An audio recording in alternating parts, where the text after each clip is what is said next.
Fräulein Berstner's friend. In the next few days, Kay found it impossible to exchange even a word with Fräulein Berstner. He tried to get hold of her by every means he could think of, but she always managed to elude him. He went straight home from his office and sat on the sofa in his room, with the light out and the door open, concentrating his attention on the entrance hall. If the maid on her way past shut the door of his apparently empty room, he would get up after a while and open it again. He rose every morning an hour earlier than usual on the chance of catching Fräulein Berstner alone before she went to her work.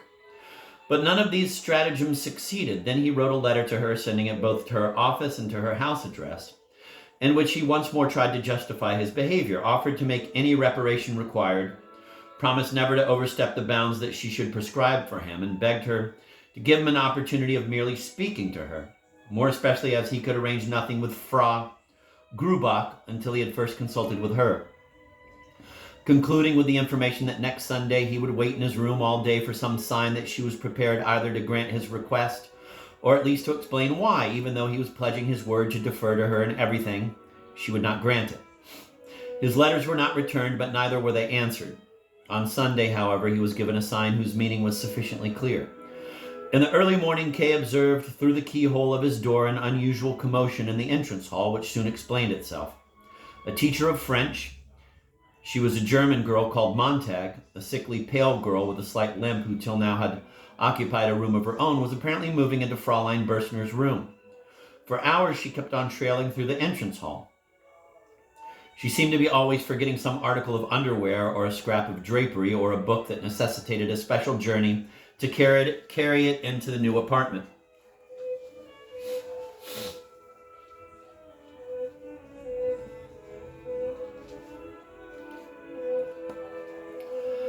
When Frau Grubach brought in his breakfast, ever since she had angered Kay, she had devoted herself to performing even the most trifling services for him. Kay could not help breaking the silence between them for the first time. "Why is there such a row in the entrance hall today?" he asked as he poured out his coffee. "Couldn't it be put off to some other time? Must the place be spring cleaned on a Sunday?" Although Kay did not glance up at Frau Grubach, he could observe that she heaved a sigh of relief. These questions, though stern, she construed as forgiveness or as an approach toward forgiveness. "The place is not being spring cleaned, Herr Kay," she said. "Fräulein Montag is moving in with Fräulein Berstner and shifting her things across." She said no more, waiting first to see how Kay would take it and if he would allow her to go on. But Kay kept her on the rack, reflectively stirring his coffee and remaining silent. Then he looked up at her and said, "Have you given up your previous suspicions of Fräulein Berstner?" "Herr Kay," cried Frau Grubach, who had been merely waiting for this question and now stretched out her clasped hands toward him. "You took a casual remark of mine far too seriously. It never entered my head to offend you or anyone else. You have surely known me long enough, Herr Kay, to be certain of that. You have no idea how I have suffered during these last few days.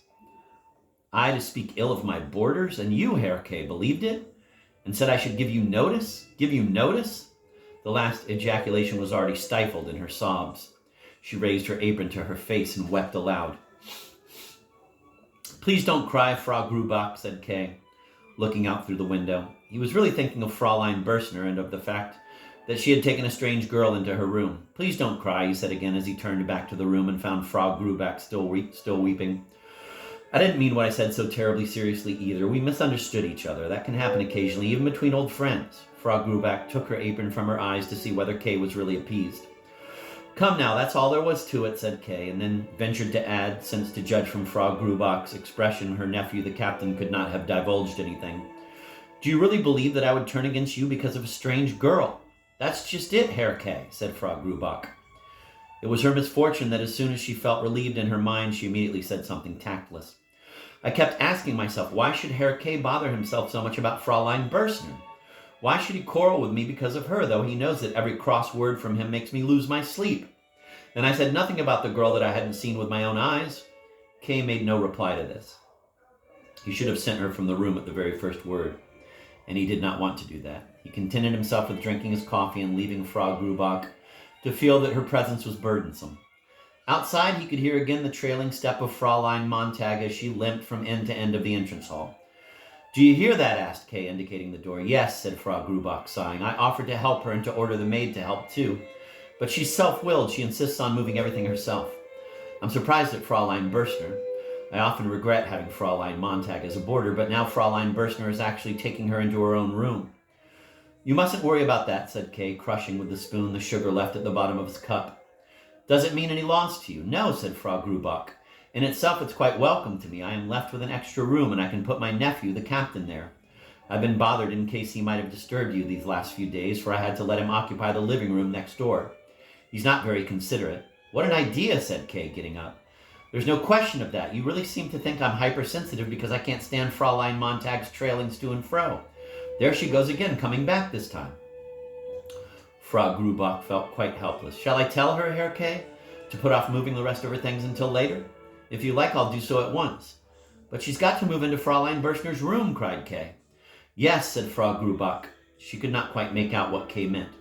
Well then, said Kay, she must surely be allowed to shift her things there. Frau Grubach simply nodded. Her dumb helplessness, which outwardly had the look of simple obstinacy, exasperated Kay still more. He began to walk up and down from the window to the door and back again, and by doing that he hindered Frau Grubach from being able to slip out of the room, which she would probably have done.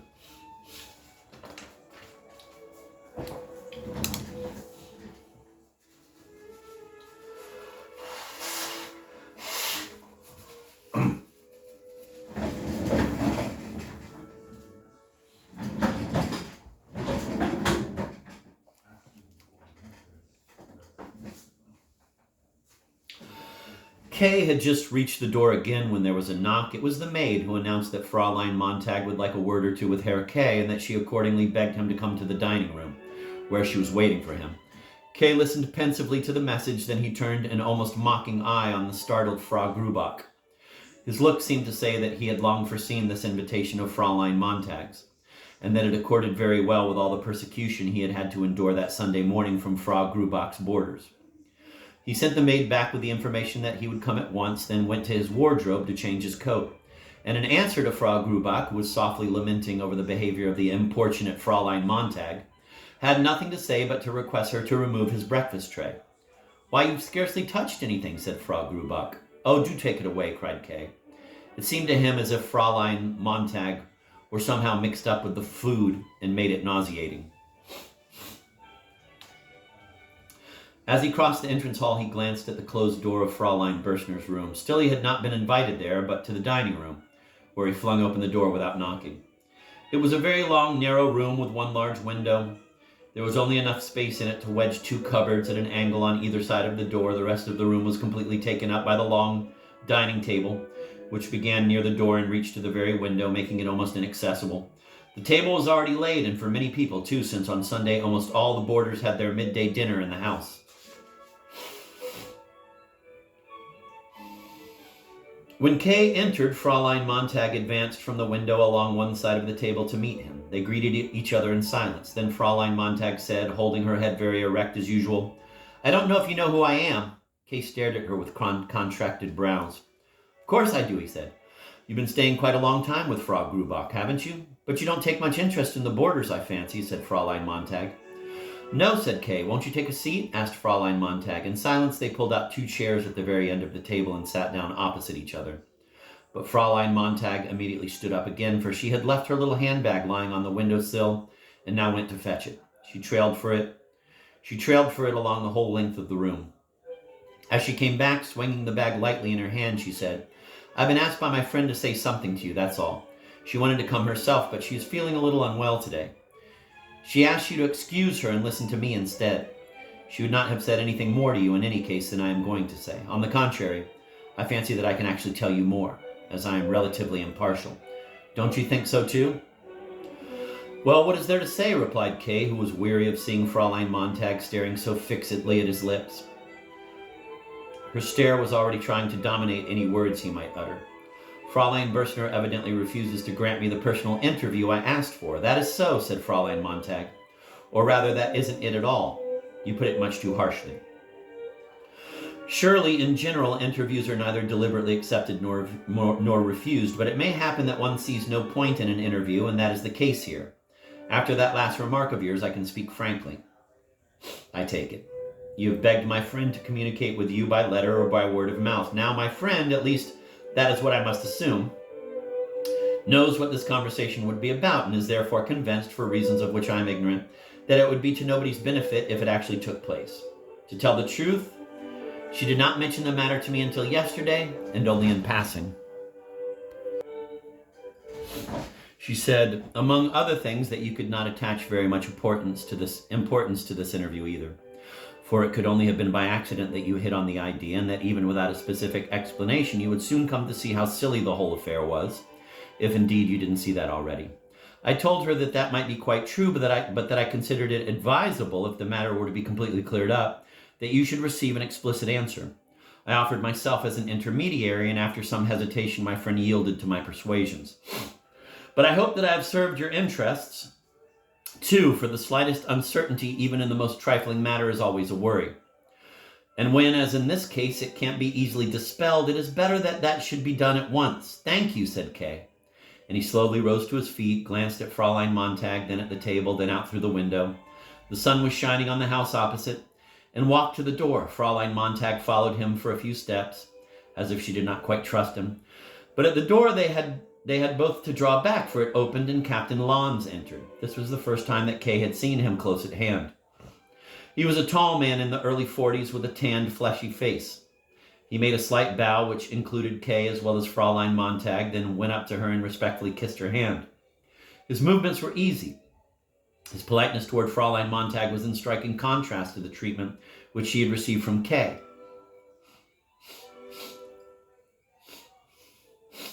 All the same, Fraulein Montag did not seem to be offended with Kay, for she actually purposed, Kay fancied, to introduce him to the captain. But Kay did not wish to be introduced. He was not in the mind to be polite either to the captain or to Fraulein Montag. The hand-kissing had in his eyes turned the pair of them into accomplices who, under a cloak of the utmost amiability and altruism, were seeking to bar his way to Fraulein Bürstner. Yet he fancied that he could see even more than that. He recognized that Fraulein Montag had chosen a very good, if somewhat two-edged weapon. She had exaggerated the importance of the connection between Fraulein Bürstner and Kay.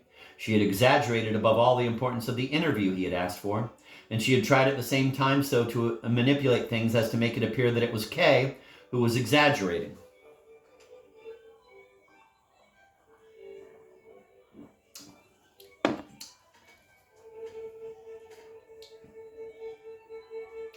She would find that she was deceived. Kay wished to exaggerate nothing. He knew that Fraulein Bürstner was an ordinary little typist who could not resist him for long.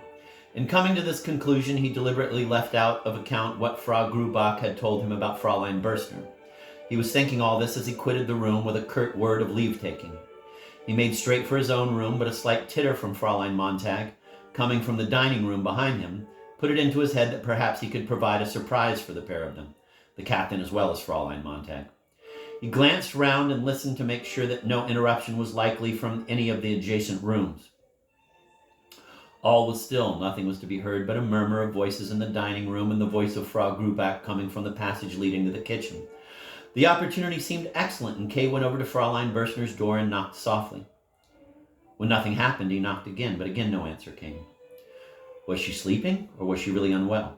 Or was she pretending she wasn't there, knowing that it could only be Kay who was knocking so softly? Kay assumed that she was pretending and knocked more loudly, and at last, as his knocking had no result, cautiously opened the door, not without a feeling that he was doing something wrong and even more useless than wrong. There was nobody in the room. Moreover, it had scarcely any resemblance now to the room which Kay had seen. Against the wall, 2 beds stood next to each other. 3 chairs near the wood were heaped with dresses and underclothes. A wardrobe was standing open. Fraulein Bürstner had apparently gone out while Fraulein Montag was saying her piece in the dining room. Kay was not very much taken aback. He had hardly expected at this stage to get hold of Fraulein Bürstner so easily. He had made this attempt, indeed, mainly to annoy Fraulein Montag.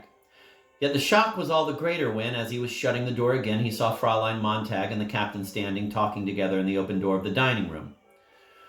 They had perhaps been standing there all the time. They scrupulously avoided all appearance of having been observing him. They talked in low voices, following Kay's movements only with the abstracted gaze one has for people passing when one is deep in conversation. All the same, their glances weighed heavily upon Kay, and he made what haste he could to his room, keeping close against the wall.